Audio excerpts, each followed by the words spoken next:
Hello, everyone, and welcome to English Pod. My name is Marco. My name is Catherine, and today we've got one more episode in our series about interview skills. This is an elementary level series, and we're here today to talk about things that you might not be very good at. That's right. Today we're going to talk about weaknesses, and that is our word for vocabulary preview. So let's take a look at it now. Vocabulary preview. Okay, so what is a weakness? A weakness is a thing or an activity or something that you're just not very good at or something that you think you can improve. Okay, so obviously no one is perfect, and like we saw in the previous lesson, we had a lot of good things about ourselves, key strengths, and now we're going to talk about our weaknesses. Maybe you're a little bit lazy. That might be a weakness. That's right. So weakness is the opposite of strength, and that is the topic today. So let's take a listen to today's dialogue.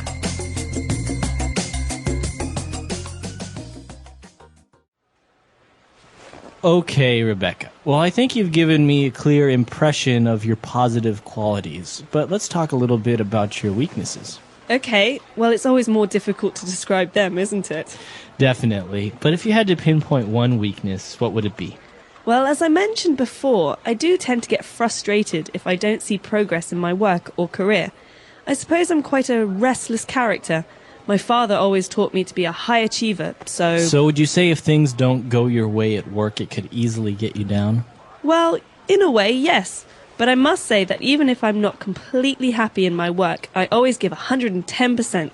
I would never shirk my responsibilities.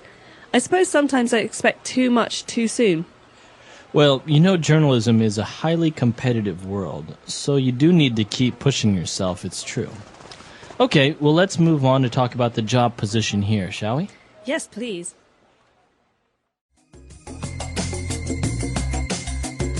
All right, we're back. So obviously, Rebecca did a very good job at talking about her weaknesses in a very positive way. So before we get into analyzing that, why don't we take a look at a couple of words she used on language takeaway? Language takeaway.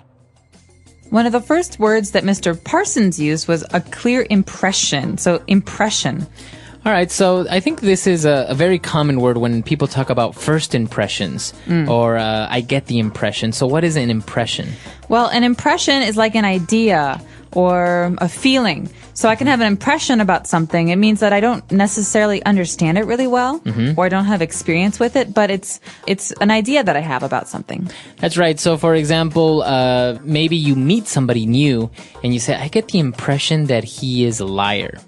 But maybe then you get to know him and he's not. So this is your idea about something or the way you feel about something. So in this case, Mr. Parsons has a clear impression of her positive qualities. That means that he has an idea or an understanding of the things that Rebecca is good at, but he wants to know more about her weaknesses. That's right. And Mr. Parsons asked her to try and pinpoint one of her weaknesses. So this word, to pinpoint. This is a great word. I'm not really sure where it comes from in English, but I think it's very visual. You can see what the word means. Pinpoint means to locate or identify or really be specific about something. That's right. So maybe if you go to the doctor and you say that your back hurts, the doctor might ask you to try and pinpoint where on your back you have the pain. That's right. So it's a way to be specific or very exact about something. Okay, so if she had to pinpoint something, she said, well, I do get a little bit frustrated. Okay, so frustrated is a way you feel. I feel frustrated. He is frustrated. It's basically a feeling that you get when you have to do something, but you don't think you can do it. Or maybe something annoys you and you get frustrated. For example, when people tap like this, and I'm working, I get frustrated because it's a distraction. Okay. So everyone has different things that frustrate them. Now, if we take a look at this word, it is actually an adjective, and we usually use it, you get frustrated, or as you said, you feel frustrated. So remember, it may look like a verb, but it's actually an adjective that ends in ed, frustrated, to get frustrated. He got frustrated, or we feel very frustrated. Okay. And, well, apart from being frustrated, she also said that she is a restless character. Okay, so someone is restless if they don't like to stay in one place all the time. That means someone who wants to move around or to go places or to travel or to see new things is restless. That's right. So she has a restless character. That means she likes to move around. She doesn't like to stand still in one place. Maybe she gets bored very easily. Okay, so that's somebody that would be restless.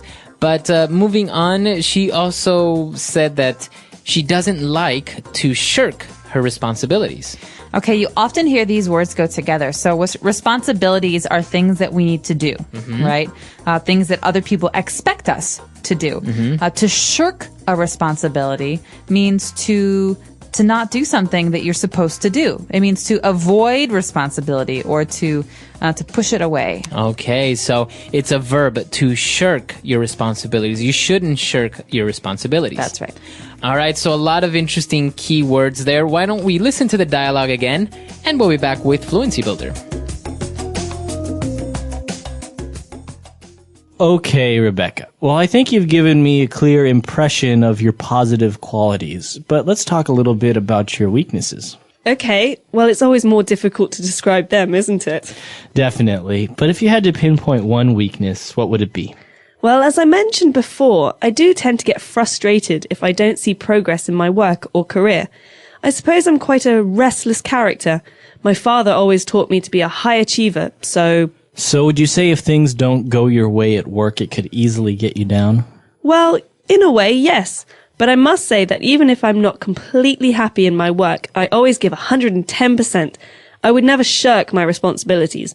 I suppose sometimes I expect too much too soon. Well, you know, journalism is a highly competitive world, so you do need to keep pushing yourself, it's true. Okay, well, let's move on to talk about the job position here, shall we? Yes, please.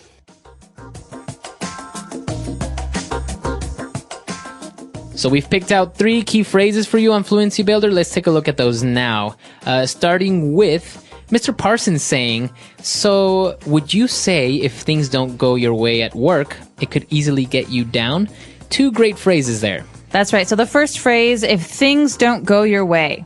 So this is kind of a funny phrase when you think about it because they go your way like to me or Right. What is my way? This basically means if things do not happen in a way that makes you happy or in a way that you expect. Okay, so we could say he lost his job, he couldn't pay his bills, things just didn't go his way. That's right. So things are not happening as he planned or as he expected. You can also say the opposite. So he won the lottery and he also met a really beautiful girl who wanted to be his girlfriend. Things were going his way. Okay, very good. So if things are going your way, it's good. If things aren't going your way, then it's bad. That's right. Okay, and so if things aren't going Rebecca's way, does that mean that it could easily get her down? Okay, so to get you down or to get someone down means to make you sad, upset, or frustrated, like that word we just heard. So you could ask someone like, Marco, what gets you down? Rainy days. That's a good one. Yeah, rainy days get me down too. So it's kind of a way of saying what makes you sad or depressed or what makes you unhappy. Or in this case, if something doesn't happen as you planned it, if it doesn't go your way, does that make you sad? Does that get you down? Okay, very good. So a very good question there. And she responded that kind of, yeah, that does happen, but she always tries to give 110%. Okay, so this is a really funny phrase because you think, I can give everything I have. I can work really hard, and that's 100%. But we say 110% means you do more than you can. It's like pushing yourself more than is possible. That's right. So this is a very common phrase in sports and business. People are saying, for example, I always remember my coach saying, I want you guys to give me 110% out there. That means like I really want you to try very hard to do as much as possible. Even more than your best, more than you think you can do. Exactly. So again, it refers to the effort that you put into something. It could be in business, sports, anything. And she's basically saying, I always do more than my best. I do as much as humanly possible. That's right. Okay, so a lot of great stuff there from Rebecca. Why don't we listen to her one last time, and we'll be back in a bit.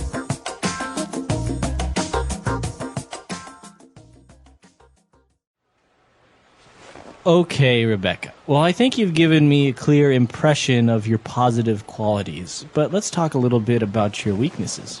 Okay, well, it's always more difficult to describe them, isn't it?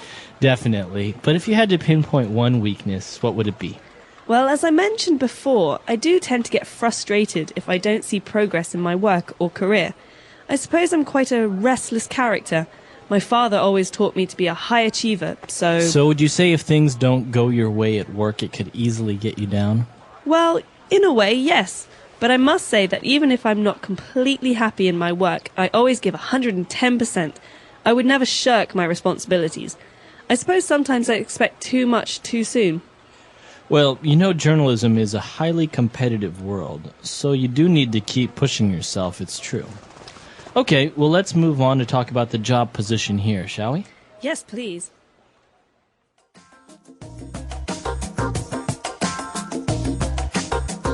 All right, so talking about weaknesses, I think one of the common mistakes when people talk about weaknesses is they say they work too much, and everyone says you should never say that in an interview. Yeah, I think it's a bad way to talk about yourself, because a boss or an employer really wants to hear a real weakness. And I work too hard is a way of saying, ugh, I have no weaknesses. I'm actually really, really perfect. And I just think it's a lazy answer. So maybe you should avoid saying I work too hard and really focus on things that you do have to work on. And then I think the key is to say that I know this is something that I have a hard time with. I know this is a weakness and I'm trying to improve it. Yeah, I remember in some of the interviews I've had, I think my common answer was, sometimes I'm very late. I'm not very punctual.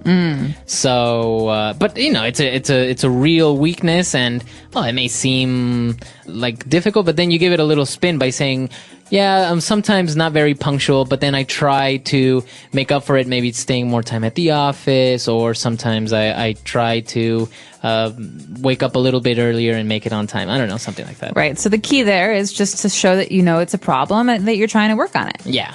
So this is actually the hardest part for me of an interview, talking about yourself in a negative way, because obviously you want to get the job, so you want to make sure that the employer has a good idea of yourself, but it's hard. I think it's the hardest part for everyone. Yeah. I don't think it's just you. Yeah, it's hard. So this is an interesting topic. Why don't you practice and come to our website, englishpod.com, and on our comments section, why don't you tell us what your weaknesses are?